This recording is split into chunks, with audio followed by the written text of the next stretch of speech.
escutei alguém batendo na porta, né? Eu falei, quem é? Não vou abrir se não falar quem é. Aí quando eu olhei no olho mágico da porta, era os três, batendo pra entrar. Aí eu abri a porta e ele entrou correndo.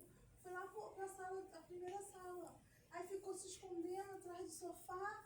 E eu falando, Cis, o que você quer? Ele fala pro Jojo não me deixar dormir sozinho, não me deixar sozinho, eu sou amigo do Jojo. Aí se escondeu atrás do sofá. Aí quando eu falei, você vai falar com ele? Aí ele virou um boneco, assim, na televisão, um boneco. E agora tá fingindo que é boneco, mas ele é realista e ele é humano. E tá agarradinho em você. E é isso, gente. Até o próximo vídeo. Tchau, tchau. Tchau, pessoal.